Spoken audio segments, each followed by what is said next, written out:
Anzac Day would have to be considered, our national day. It's our history, it's Australia. Tributes to Gallipoli heroes. Whilst he was a hero, he wasn't fated as a hero. Bush army camps you'd never know existed. It's sort of a secret, I guess.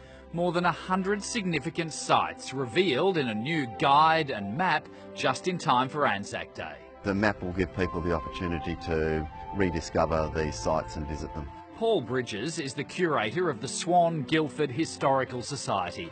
The War Memorial in Stirling Square is one of Guildford's most special places. It's very significant because we didn't bring the bodies back, and so this is the only place where people get to commemorate those that died. The birthplace of WA's Anzac forces is Black Boy Hill in Greenmount. A training camp was set up here in 1914 at the outbreak of World War I.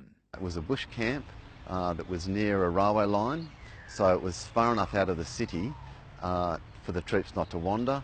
32,000 soldiers trained here, more than 10% of Perth's population. Throughout the war they trained all the soldiers that went away from Western Australia, including all the reinforcements to the battalions.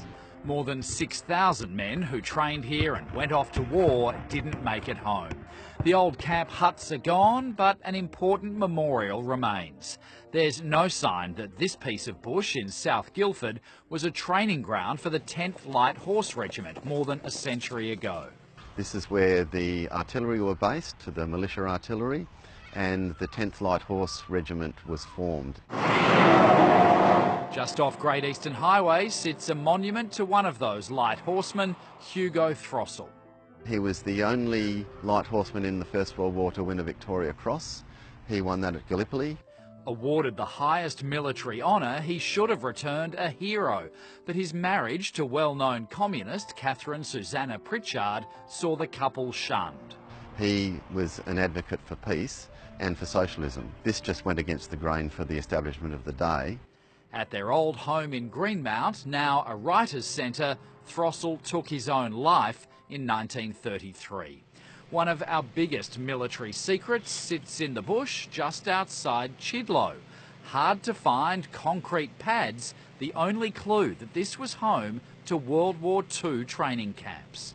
It is estimated that some 60,000 troops came through these camps. Set up in 1942 as Northern Australia came under attack from Japan. The purpose of these camps in Chidlow was to bring troops together from all parts of Australia, form them into battalions so that they could be sent to the north part of Australia and New Guinea for our defence. By 1944, the soldiers were gone. The buildings were dismantled and used elsewhere. Obviously the concrete slabs that you see behind me couldn't be reused, so they still remain. It's extraordinary to think that this bush in the middle of nowhere was filled with thousands of soldiers camping for months at a time. It's like they were never here, but if you look closely enough, there are still plenty of relics and reminders to be found. Local historian Bill Scrivener has uncovered a snapshot of life here 75 years ago. Coins, badges, buttons, plates, cups, spoons, all sorts of things that you would generally find with an area that has been inhabited.